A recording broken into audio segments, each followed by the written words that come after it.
If you don't have time to do it right, when will you have time to do it over? John Wooden. Do Zone Tribe, Josh Thomas. If you haven't already, check out thedozone.com for productivity tips, accountability, and overall, just a bunch of really great people looking to get more stuff done. Again, that's thedozone.com. Our guest today is the one and only Mr. Steve Apodaca. He is a native Las Vegan, husband and father of 4 children, 20 years married. He owns and operates an insurance brokerage with his wife and his 19-year-old son, where they focus on protecting mortgages from death and disability. He also recently took on a partnership with Phone Sites, an online site building and branding software company, where the focus is on helping businesses generate leads and increase their online presence. So Steve, say hello and what's up to the Do Zone, and tell me something you believe is the key to getting stuff done that most people wouldn't think of. Hey, Do Zone audience, good to see, or actually good to be with everybody. Thank you so much, Josh. I appreciate it. So the key to productivity in my mind is knowing your why. It's understanding what you're doing and why you're doing it. And our bodies change on a cellular basis when we start going after those things. And eventually, in my experience, those chemical reactions, they end up fueling your drive to the point to where sometimes it'll wake you up before your alarm goes off. You'll be in the middle of the night, and I call this your goals and dreams waking you up because you're sleeping on them. And so these reactions occur, and a lot of people might just call that inspiration. But to me, that's just been the key for me, is knowing the purpose of what I'm doing and really focusing on that. And the byproduct is that my body will get my butt into gear. Interesting. So you're saying that if you keep yourself focused, your body creates a chemical reaction that allows you to be more focused. Absolutely. It's kind of, the if you want to be able to be a Super Bowl winning quarterback, you got to start throwing touchdowns. Right. You got to throw a ball first, right? Yeah, you got to pick up the ball. You got to start throwing the ball. Let's start with the fundamentals. But if you think about it, if we're going to stick to that analogy, those people that tend to make it to the higher level, they knew what they wanted and they went after that. So that initial want is what caused them to say, you know what, I want to throw this ball so many times to where it becomes natural, it becomes second nature. I've said this many times to people that I've hired in the past. There's been better players, and there will be better players than Michael Jordan. And I also believe that Michael Jordan wasn't born to be what he became. I believe that famously got cut from his high school basketball team, and he will not let that coach forget it. And he just kept going, right? He could have just folded like a cheap lawn chair, like most people do. And this is why the people who are better than Michael Jordan are never talked about or heard of, because they didn't do those things that Michael Jordan did. So I say that to say, you know what? Michael Jordan probably didn't have that dream initially. He probably one day picked up a basketball, shot it into a hoop, and one of two things happened. Either he made it and liked that feeling and said, you know what, I want to do more of it, because human beings, we like to reward ourselves when we accomplish something and we want more of it. Or he missed it and said, I don't like those results and I'm going to get better until I make it. And when we start accomplishing those things, then again, those chemical reactions start to occur, and then we want more of it. And I'm not saying it in an addictive manner, although sometimes winning is addictive. But I'm just saying, Michael Jordan had one of those two things. But either way, he just shot that ball so many times to where he eventually became what we know him to be as legend now, if that makes sense. Well, it's fascinating because we all understand that in order to get in good shape, we have to go to the gym every day. Right. We have to take care of what we're eating every day. And when we see people that are fit, we know they're working on themselves physically. But why wouldn't that transfer over to something mentally or emotionally? It makes perfect sense. I hadn't actually thought about it that way, but if you are not doing the mental exercise necessary, your brain and your body is not going to reward you until you start doing that and you make that a priority and a habit. Correct. Yeah. Agreed. And one other point about that, I was recently sitting in a room with Mike Dillard. For those of you who don't know who that is, he was one of the foremost network marketers in the world for the first part of this century. He has kind of graduated on to other epic things, but he was a huge influence on me. Mike, if you're listening, I'd love to have you as guest on the podcast. But I was sitting in the room listening to him talk, and he was mentioning something very similar, where he said, you know, our brains are basically drug addicts, and they are seeking that dopamine or endorphin hit. They're looking for anything that they can to get that hit. Now, some people are wired to get that hit from positive things, and some people are wired to get that hit from negative things. And it's really hard to change your wiring. And some people, hey, I don't feel very good, I'm kind of down, I'm going to go shopping. I'm going to go buy some stuff. That makes me feel better. I want to buy a car. I want to buy a house, something like that. Some people turn to drugs, some people turn to alcohol, whatever it is. Then there's this other group of people that get that adrenaline hit from improvement or saving. He was telling the story about, he said his weakness was shopping. He said, when I feel bad, I go buy stuff. It makes me feel better. I get that dopamine hit in my brain and I'm good. And then he was sitting down to dinner with some very wealthy people. And there was a guy that just closed a deal that was worth like $1 billion or something. And he was sitting there like hemming and hawing over this like used Tahoe that he just bought. He's like, it's a depreciating asset, man. Like, I don't know. I was trying to get a good deal. This is a guy that's worth hundreds of millions of dollars, but his adrenaline, his dopamine hit comes from finding a good deal and The saving money. deals. Yeah. And it's Yeah. fascinating because it's what we focus on. And if we continue focusing on that, we keep doing those, mental exercises, our body will become conditioned to that and respond chemically. Yeah, yeah. And when we deviate from that, our bodies throw tantrums. And that's why it's because it's not familiar, right? Even to your point, even if it's a bad addiction, the body's still addicted to it, right? And so for these people who want to quote unquote change their life and turn their life around, when they start to do the things that their body's not used to, the body will throw a fit. And some people call it a come down, some people call it a detox. Some people, there's a lot of different terms that you identifiers for it, but either way, your body is not recognizing what you've been giving it for the past however many days, weeks, months, or years. It's not used to it. And when you're changing it up, it throws a fit until you put it in check. And I'm glad that we're talking about a productivity subject matter, because there's a couple of things that I've had to use to keep myself in check, because they say the natural man is an enemy to God. The natural man has natural carnal desires, and we seek pleasure as human beings. We seek comfort. We seek all things easy, right? And when things don't come in those forms and wrapped up the way we expected them to be, our body will then in turn react. So a lot of these things, like productivity, it's not fun. Being productive, being structured is not fun. It's not pleasurable. It doesn't release endorphins, at least I'd assume for the grand majority of people. But the accomplishment beyond those things is really what would cause those endorphins to be released, and the addiction to be hitting. So yeah, Grant Cardone talks about it in his book, Be Obsessed or Be Average. To your point, there's people who are obsessed with the quote unquote wrong things, and there are people who are obsessed with the quote unquote right things. And so for a lot of people who might be struggling with those things where you feel like, I'm struggling with these things that are bad, you're capable of doing it on the other side. It's just a shift. You just be obsessed about the right things, and you'll achieve and accomplish those other things.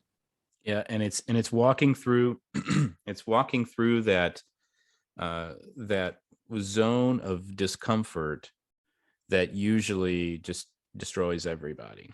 And I'm really glad that you brought that up. I never know what anybody's going to say when I ask that question, and it's led to this amazing conversation here. But one more example. I spent half my life smoking cigarettes. It was just like the worst thing I could do, and I wanted to quit for years, but I just couldn't, because that zone of discomfort in my mind, whenever I would take one step into that zone, it's like, God, man, this is horrible. It This is sucks. never going to end. I hate this. I'm going back. And I would go back and I would go back and I would go back until there was just this moment where I'm approaching like 40 years old. And there was just this moment to where it was like, you know what? The pain of going through this zone of discomfort is lower than the pain of continuing to be where I'm at.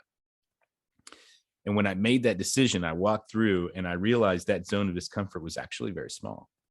Mhm. Yeah, there's a saying that I've used. My very first mentor 7 years ago, I heard him say it, and I put it in. I've written it down many times. I've spoken this many times, but the pain of change weighs almost nothing in comparison to the pain of regret. Mm. People, I think about people who go through their entire lives, and they might even be on their deathbed before they realize that they have a ton of regret. And imagine that, the weight of that regret, knowing that they lived their entire they can't go back, they can't turn back the wheels of time, they can't go back to fix those things, even though they knew in the back of their mind that something needed to change.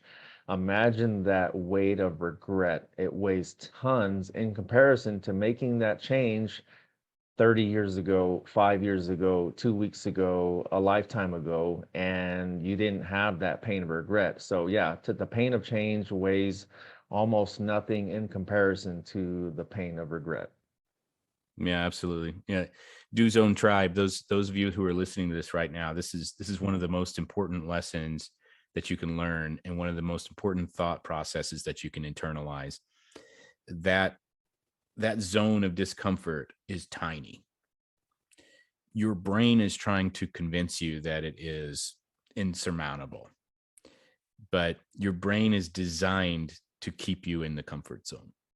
Keep you And if alive. you Yeah, that's absolutely right. And if you would just walk through it, you would realize how short it actually is. Like, oh, I was able to quit smoking, and like I just stopped. I'm like, no, you know what? I don't want to do this anymore. And then there was about 3 weeks where I was just like, "Grr."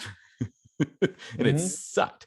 But then after those three, the first week was hard. The second week was like, this is horrible. And then the third week was like, it's not so bad, but it still sucks. And then after 3 weeks, it was like, oh, that was it. That's it.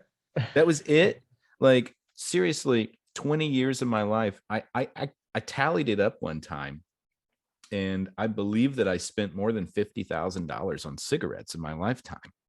Yikes. And how many years of my life was erased because I just couldn't deal with 3 weeks of discomfort. Like, how many Mhm. years did I lose over those 3 weeks?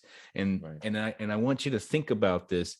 Take this and apply it to anything in life. It doesn't have to be about business or whatever, but it's just easier for me to say, hey, I quit smoking. I used to be a drug addict, or I got in shape. We understand those things. But if we can turn it into this mental exercise of, what is that zone of discomfort for you, getting up off your ass and going and do the thing that you need to do so that you can create the life that you want to create, with your Mhm. business, with your job, with that idea that you had last week that you didn't think anybody else would like. What is Mhm. that zone of discomfort? I bet you it's tiny, but you have to go through it, and it's going to suck. But Mhm. once you get on the other side of it, great things are going to happen. Mhm. Exactly.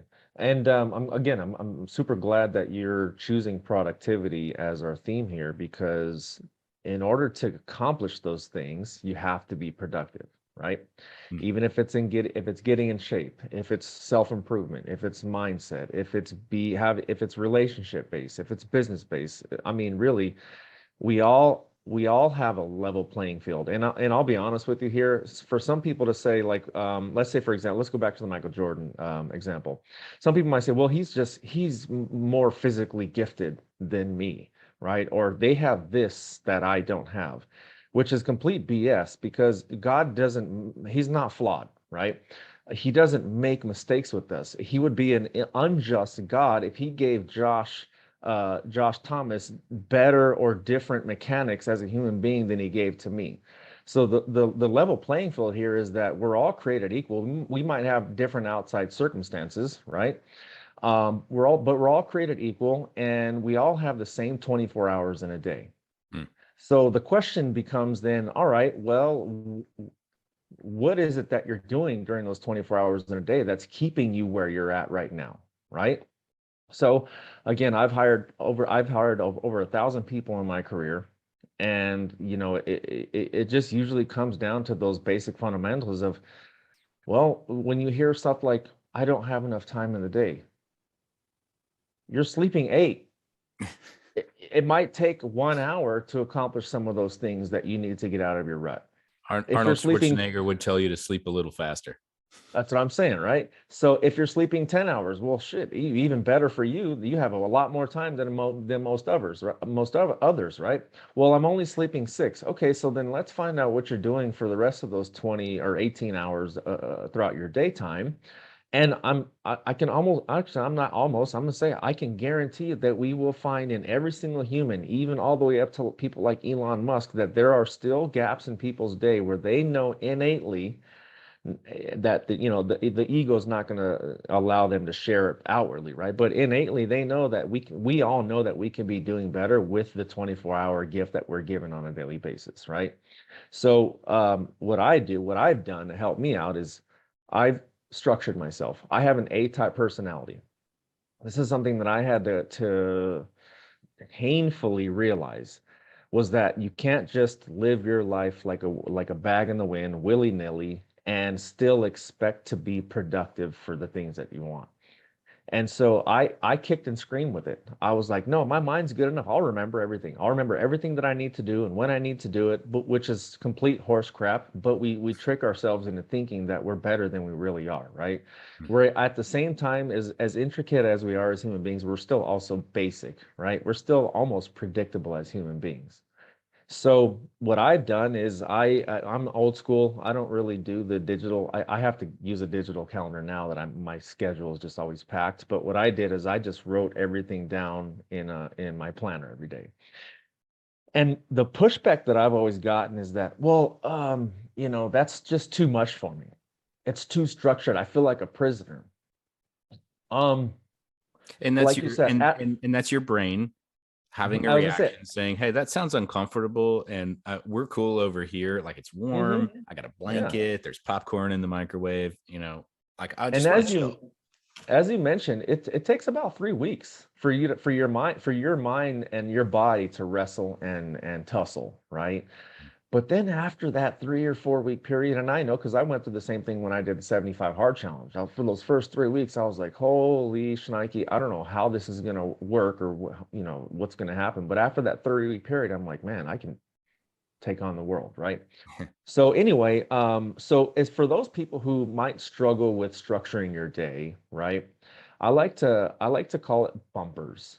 So if we go bowling, actually, you know what? I'm going to give 2 analogies here. If we go bowling, you know how we have those bumpers where the gutters are, right? And so we have these bumpers here, and so I look at schedules like those bumpers, right? They can kind of keep you focused in on a specific area. It doesn't have to be as narrow as the bowling alley, but at least there's something that's going to help you from getting off track, right? The other analogy here would be like if we're driving down the street, you know that on the left side, so if we're going down the highway, let's say, you have a shoulder on the left and a shoulder on the right, and you have lines that delineate that boundary, right? And so most of the times there's not barriers on those lines. You can, if you chose to, you can veer your vehicle off outside of those lines, but we know what happens as a result, right? You're going to crash your car. So I look at our schedules kind of like those lines. If you want, you can veer off of that, but just know that if you veer off of that schedule, there's going to be some potential risk and danger, right? But as long as you can stay within those 2 lines, you have some wiggle room.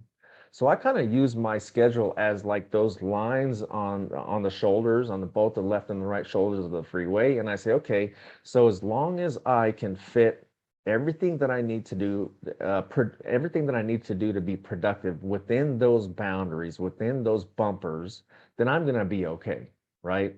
And so just think, if for those people who might be thinking that it's a restriction, no, it's not.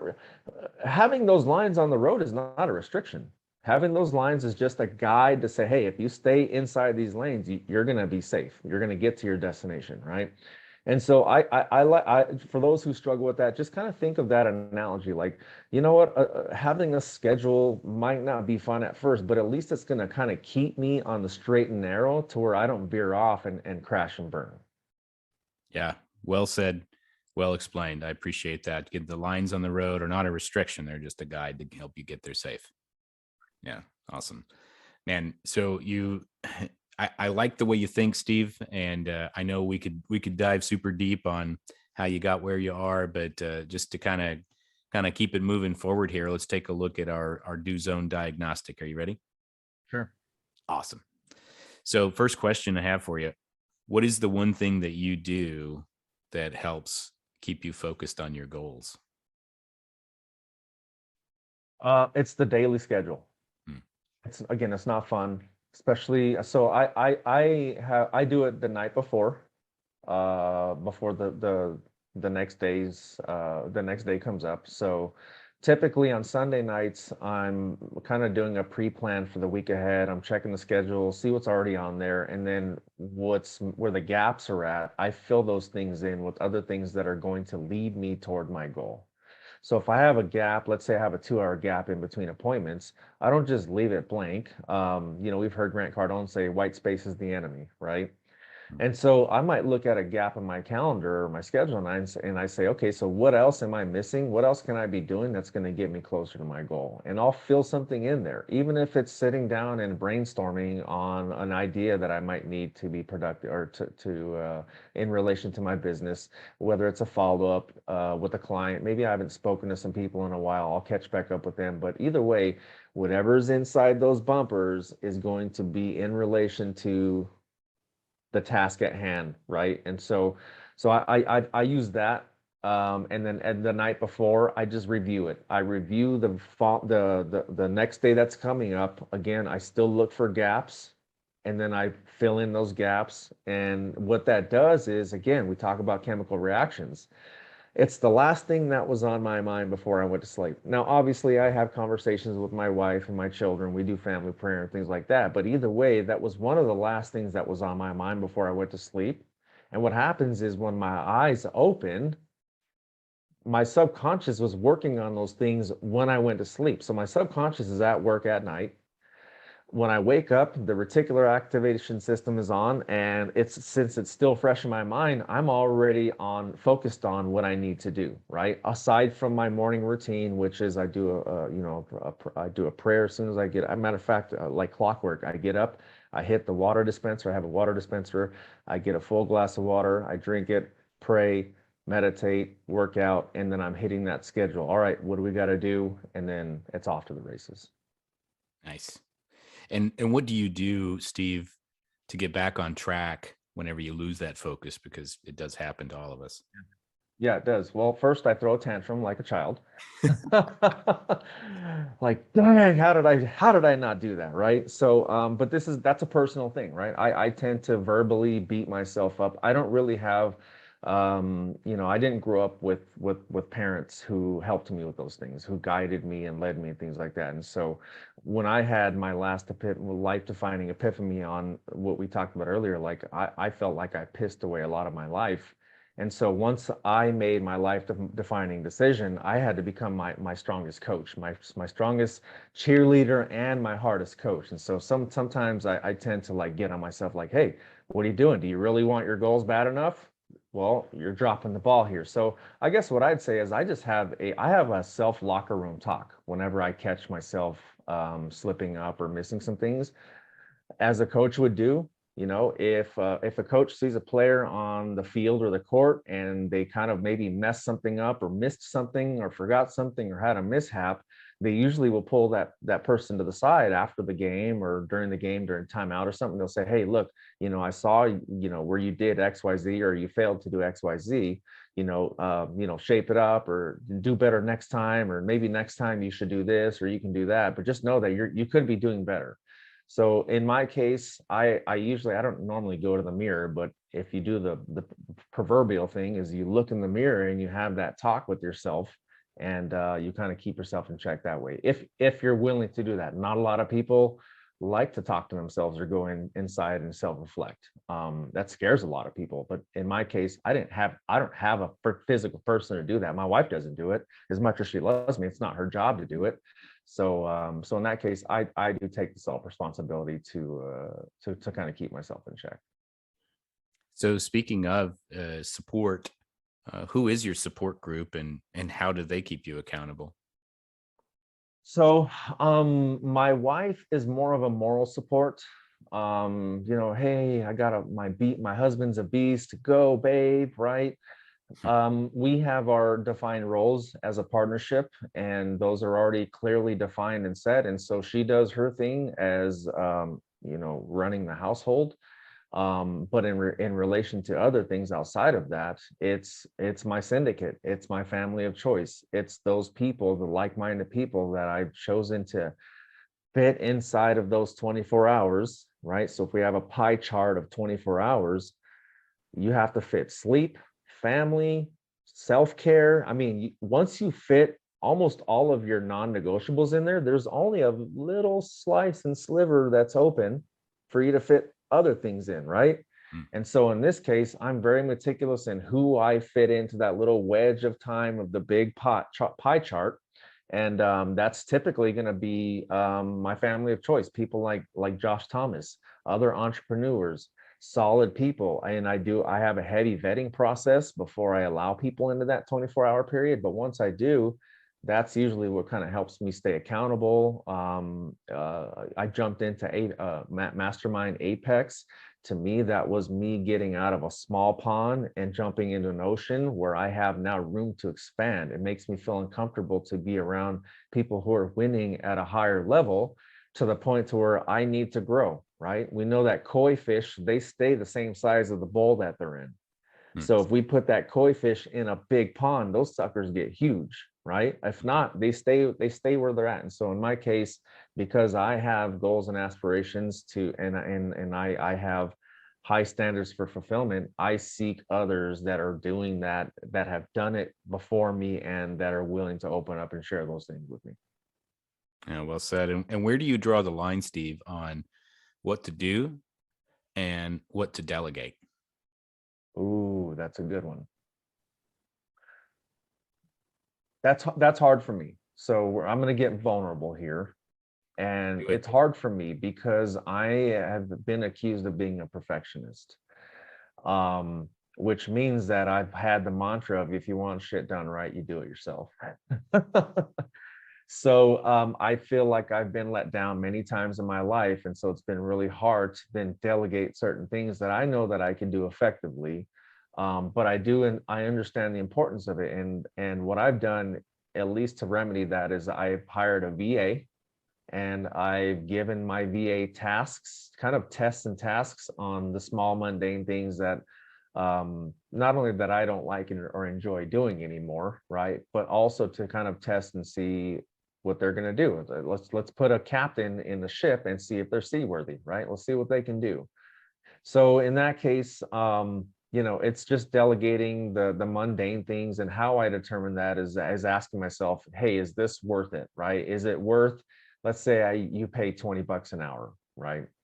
Well, if I'm worth 500 bucks an hour and I'm doing a $20 an hour job, I am now costing myself, right? I'm costing myself, more importantly, time, not just money, because time is the money. But if I spend an hour or 2 hours on something that I could have paid somebody 40 or 50 bucks to do, I just did myself and others around me a disservice. I did my family a disservice by wasting time that I could have spent on them. I did my business a disservice by doing things where I could have been helping expand the business. So as far as determining which tasks to delegate, I would just for in my experience, again, I don't run businesses with multiple employees. All of my agents are all 1099. It's a volunteer army. And so, based on the experience that I have in relation to at least paying somebody on an hourly basis, I've just started off with some of I just call it mundane. It's things that normally people are getting paid a fraction of the cost, because the problems that they're solving isn't as hard as the ones that I'm having to solve in order to progress the business. Yeah, well said. And the last question for you, what's the number one pro tip that you would give to somebody looking to get more stuff done in less time? Ooh, number one, Number golly, one, wake up earlier. wake up earlier. Yeah, even if you don't know what to do, and I've challenged a lot of people with this, because a lot of people they'll wake up and if they don't really have anything scheduled or to do, guess what happens? Your mind gets really loud. You could be sleeping, you could be doing this, you could be doing that, and so I would encourage you, even if you don't have anything to do, just wake up, shut your mind down, make it sit like a dog. Like, no, you sit there and shut up, even if there's nothing on the agenda. If you quiet your mind and you get it to sit still, you tame it, you're going to allow that headspace to where now divine inspiration can come in and say, oh, you know what? I've been meaning to do XYZ for so long. I woke up early. I have now a 2-hour window before all the other stuff happens. I'm going to start doing that, right? If it's maybe they're sitting there in silence, and you might think, you know what? I've been thinking about losing some weight. I can take these 2 hours on a daily basis and I can fill in gym time with that, right? I've been meaning to read books, right? I want to read 52 books in a year like Forbes says. Well, I just freed myself up 2 hours to do that, right? So I would suggest, as a start, just on a step one basis, waking up earlier. Even if you work graveyard and you normally wake up at 2 p.m., wake up at 12 p.m., right? I'm not saying you have to wake up. Most people say, well, the majority of the 1%ers wake up at 4:30 a.m. I'm not saying you have to do that. I'm just saying, whatever hour you normally wake up, just give yourself another hour or 2 hours. Spend that time on you and you only, and the rest of the things are going to fall into place, whether it's business, marital, as a parent, self-improvement, weight loss, whatever the case may be. Just give yourself enough time to fit that into your schedule. Awesome. I love that, and I agree with it, and I hate getting up early. And so I'm going to begrudgingly do it. And then I'm going to, the first thing that I do every morning when I get up, and I'll be like, Steve. And after that, after I throw a fit and I yell at you for a minute, then I'm going to start taking care of myself. Check your mind. That's it. Just put it in check. It's got to sit.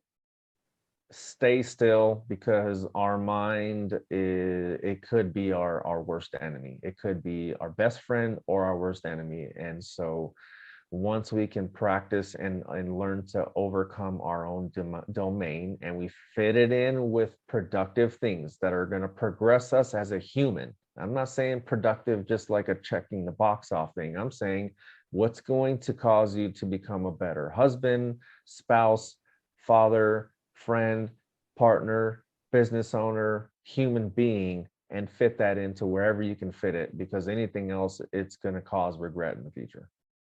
Yeah, man. So just kind of transitioning here a little bit. Speaking of transitions, you recently made a transition. You built a nice life and career for yourself as an insurance agent, and you recently had another opportunity to kind of pivot again.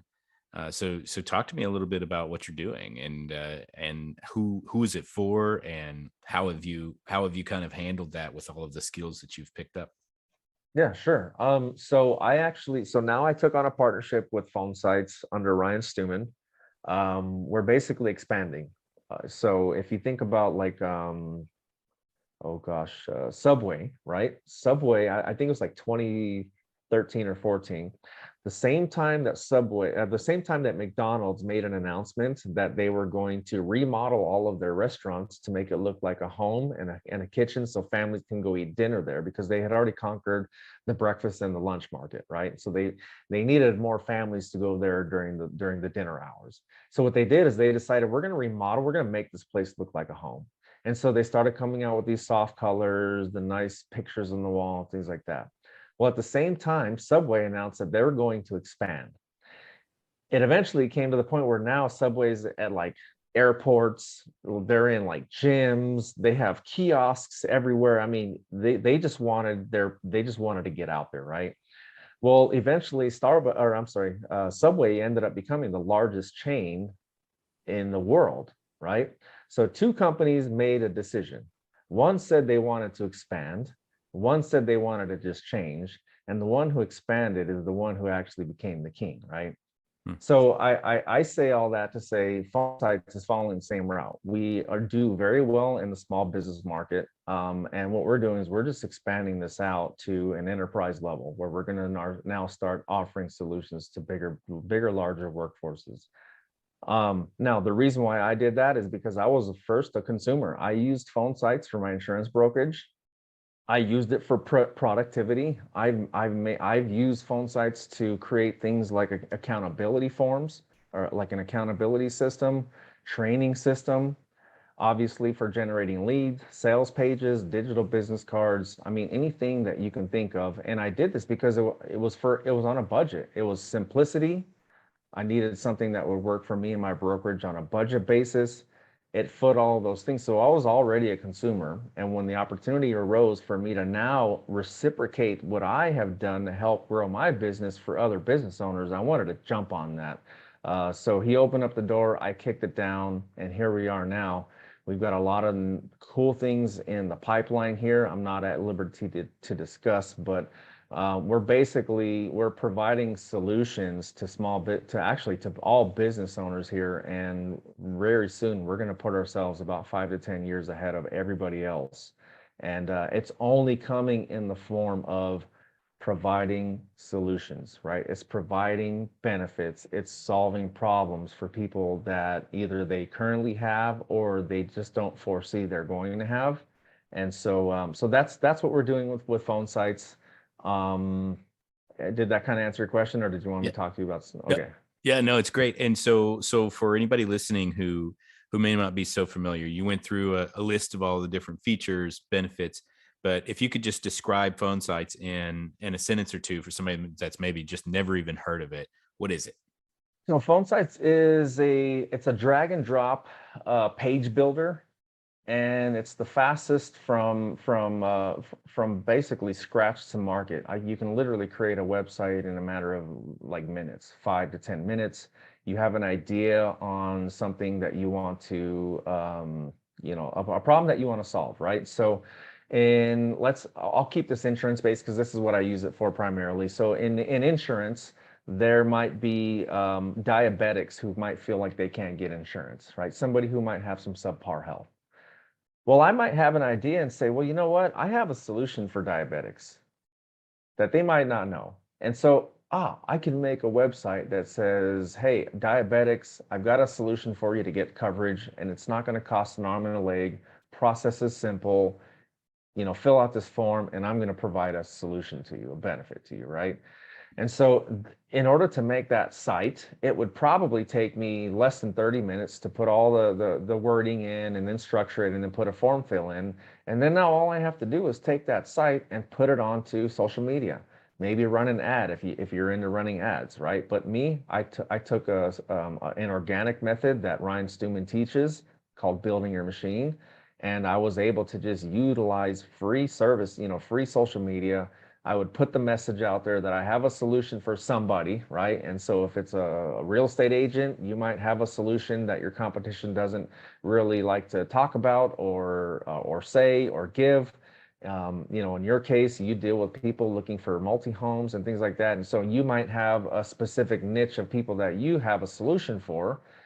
And it's easy to just go ahead and create that solution on an online basis, online presence, and you share that with people. And now you have a vehicle to collect that data. So I know you asked for a small answer. I went a really long-winded, but I like to paint a picture too. So you got a lot to say, man, and that was very I do. clear. I appreciate that. And so basically the idea here is you can whip out your phone and have a site within a few minutes, and Correct. you don't need coding skills or No design coding. skills or anything like that. Okay. Yep. Awesome. Click and drag. And so who in our audience would this be appropriate for?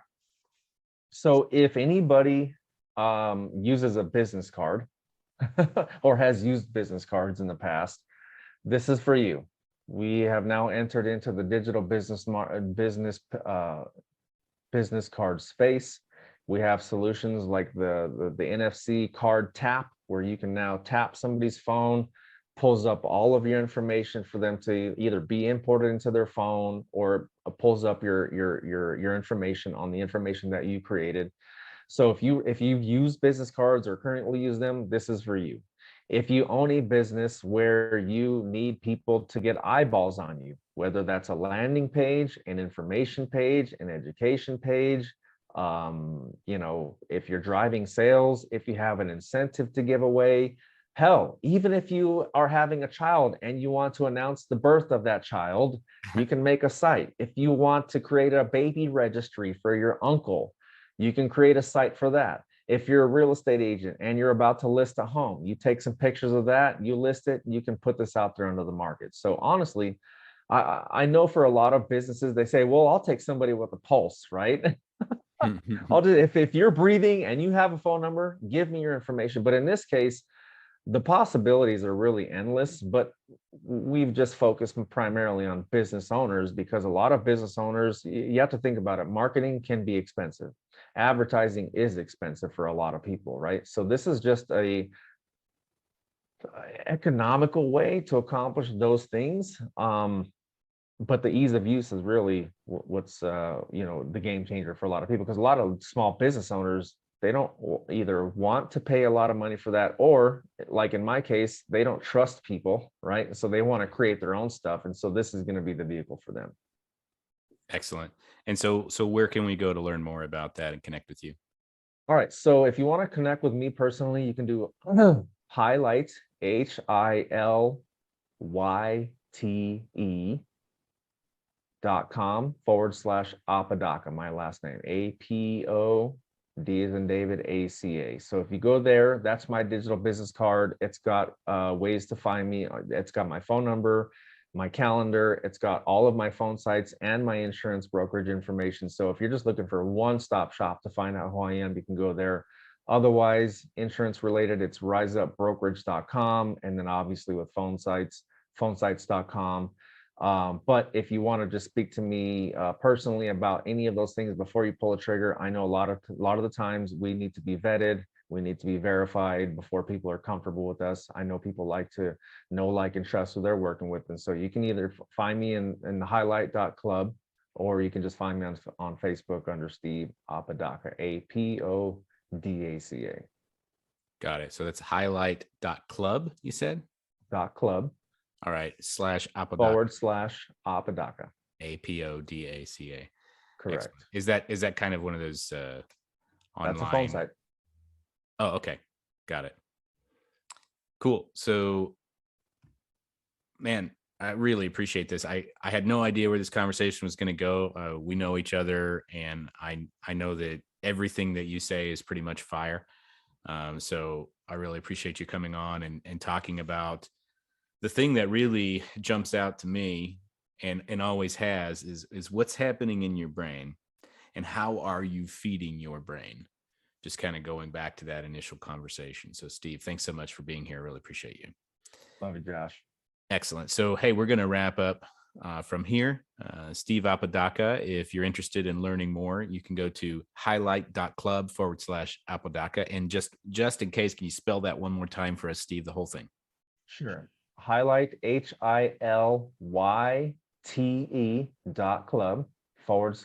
/A, P as in Paul, O, D as in David, ACA, Apodaca.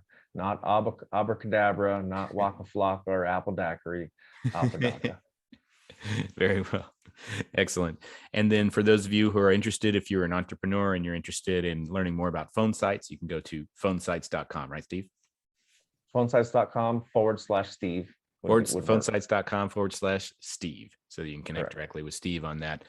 And if you are a busy entrepreneur, one last thing, and you're looking to get to the next level, please head over to thedozone.com and you can get some more productivity tips, tools, and strategies. You can also join our Facebook group of the same name. Until next time, remember, we all have the same 24 hours in a day. What are you going to do with yours?